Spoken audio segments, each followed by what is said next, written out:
السلام علیکم اسٹوڈینٹس، کیسے ہیں آپ سب لوگ؟ امید ہے اللہ کے کرم سے انشاءاللہ ٹھیک ٹھاک ہوں گے۔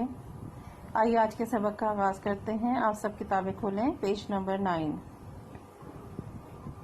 بچوں، ہم سورہ انفال کا چیپٹر 2 کمپلیٹ کر چکے ہیں۔ ریڈنگ اور ایکسپلینیشن ہو گئی ہے، ورڈ ٹو ورڈ ٹرانسلیشن کر لی تھی ہم نے ساری، اس کے ساتھ ساتھ میننگز بھی کر لیے ہیں۔ کوسچن آنسرز جو بک میں ایکسرسائز میں دیے گئے ہیں وہ ہم تقریباً تمام کر چکے تھے۔ یہ 3 جو لانگ کوسچنز ہیں اس کے اندر، اس کے بعد کوسچن نمبر 4 تھا جس میں عبارات کا مفہوم بیان کرنا تھا، یعنی کچھ آیتیں دی تھیں ان کا مفہوم آپ نے بیان کرنا تھا۔ اس کی بھی پکچر میں نے آپ کو مفہوم کی سینڈ کر دی تھی۔ امید ہے آپ نے یہاں تک کام کمپلیٹ کر لیا ہوگا۔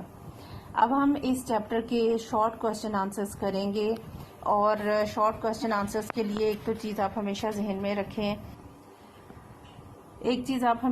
میں رکھیں، گے کہ جتنی بھی آیت کے حوالے سے ایک آیت کا ایک جملہ بھی ہے اور اس آیت میں جو بھی حکم یا جو مدد یا جو بات بیان کی گئی ہے اسی سے ریلیٹڈ جو ہے وہ کوسچن بنا ہوا ہوگا۔ یعنی اگر میں آپ کو جو کوسچن آنسرز کروا رہی ہوں اس کے علاوہ بھی کچھ ہو سکتے ہیں، میکسیمم جتنے ہو سکتے ہیں وہ میں آپ کو کروا رہی ہوں۔ اور اسی طرح میننگز کو لے کر بھی جو ہے وہ کوسچن بنا دیا جاتا ہے، جیسے یغشیکم النعاس سے کیا مراد ہے، اسی طرح سے رجز الشیطان سے کیا مراد ہے، فذوقوہ سے کیا مراد ہے، اس طرح سے جو ہے وہ میننگز کے بھی کوسچنز کروا دیے جاتے ہیں۔ سو وہ تو آپ کے لیے آسانی اس لیے ہوگی کہ ہم نے ورڈ ٹو ورڈ ٹرانسلیشن کی ہے، اور امید ہے آپ اچھی طرح تیار کریں گے تو اس کے لیے مشکل نہیں ہوگی۔ اب یہ ہے کہ آپ جس طرح آیت پڑھتے جا رہے ہیں اسی طریقے سے یہاں پر کوسچن بنتے ہیں۔ فار ایگزامپل جیسے ہم نے یہاں پر پڑھا تھا کہ اللہ نے اپنی طرف سے نیند کی چادر اڑا دی، آسمان سے پانی برسایا انہیں پاک کرنے کے لیے تاکہ ان کی جو شیطانی نجاست ہے دور ہو جائے ان سے اور وہ ثابت قدم رہیں۔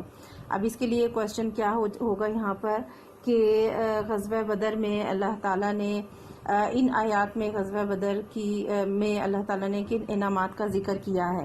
اب جو انعامات ہیں وہ یہ پوائنٹ نمبر 1 ایک کر کے آپ بتائیں گے کہ غزوہ بدر میں درجہ انعامات کا ذکر کیا ہے۔ نمبر 1 نیند کی چادر اڑانا، آسمان سے پانی برسانا، اور اس کے علاوہ جو ہے وہ یہاں ہم نے نیچے پڑھا تھا کہ جو ہے فرشتوں کا نازل کرنا، اسی طریقے سے اور فرشتوں سے وحی کرنا کہ میں تمہارے ساتھ ہوں اور ثابت قدم رہیں۔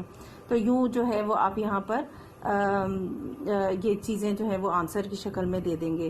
اسی طرح سے کفار کے ساتھ مومنین کو کیسا رویہ اختیار کرنے کا حکم دیا گیا ہے، تو وہ آپ یہاں یہ جو آیات ہیں آگے بتایا جائے گا کہ ان کی گردنوں پر ضرب لگاؤ اور ان کے پور کو مار کر توڑ دو۔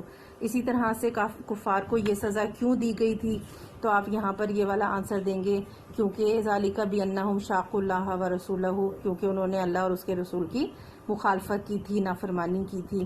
پھر اسی طریقے سے آگے ہم نے دیکھا کہ میدان جنگ میں کفار کے ساتھ مقابلے کی صورت میں مومنین کو کیا احکامات دیے گئے ہیں، تو وہ ہم تو 2-3 مرتبہ کر چکے ہیں۔ کوسچن نمبر 2 میں بھی تھا، آیت کے مفہوم میں بھی تھا یہ سارا پورشن کہ جب مقابلہ ہو تو پیٹھ نہیں پھیرنی، اور جو لوگ پیٹھ پھیریں گے تو ان کو کیا سزا دی گئی ہے، تو یہاں پر بیان کیا گیا کہ ان کا ٹھکانہ جہنم ہے اور وہ بہت بری جگہ ہے، اور وہ لوگ جو پیٹھ پھیریں گے وہ اللہ کے غضب میں گرفتار ہو گئے۔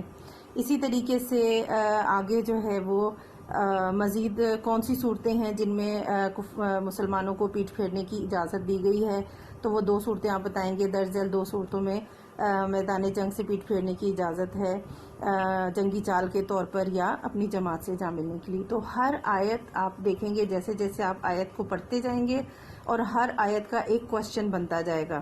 تو یہ آپ خود سے بھی کر سکتے ہیں، اور جو بھی ورڈ ہے اس طرح کا جس کا مفہوم ہو، بیان کرنا ہو، میننگ، ہر ایک ورڈ کا میننگ آپ یاد کریں گے تاکہ کہیں سے بھی کوئی پوائنٹ لے کر اگر کوسچن بنایا جائے تو آپ اس کو جو ہے وہ تفصیل سے بیان کریں گے۔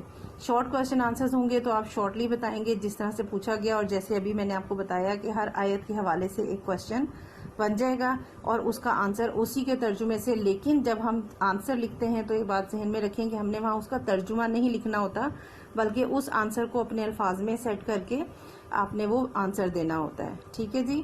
تو جتنے بھی میکسیمم اس میں سے کوشچن آنسرز ہوں گے ابھی جتنا کچھ جو ہے تقریباً 10 کوشچنس جو ہیں وہ میں آپ کو سینڈ کروں گی پکچر. وہ اپنے نوٹ بک میں لکھنے اور یاد کرنے ہیں. بہت زیادہ لمبا کام نہیں دے رہی ہوں, لیکن یہ بات ہمیشہ ذہن میں رکھیں کہ جہاں سے بھی آیت کا کوئی بھی حصہ لے کر کوئی بھی میننگ لے کر کوشچن بن سکتا ہے. تو آپ نے ترجمہ جو ہے جتنے بھی پریویس لیسن ہیں آپ نے ان کو بار بار سننا ہے, پڑھنا ہے, تاکہ آپ کو ترجمہ پراپر طریقے سے یاد ہو. اگر آپ ترجمہ تیار کر لیں گے تو چاہے شارٹ کوشچن ہو, لانگ کوشچن ہو, میننگ ہو, آپ کو کوئی ایشو نہیں ہوگا اس کے بارے میں لکھنے میں. ٹھیک ہے جی. تو آپ اس لیسن کی ریڈنگ بھی کریں گے اور میں آپ کو نوٹس کی پکچر سینڈ کروں گی. آپ نے وہ ہوم ورک کمپلیٹ کرنا ہے. ٹھیک ہے. اللہ حافظ.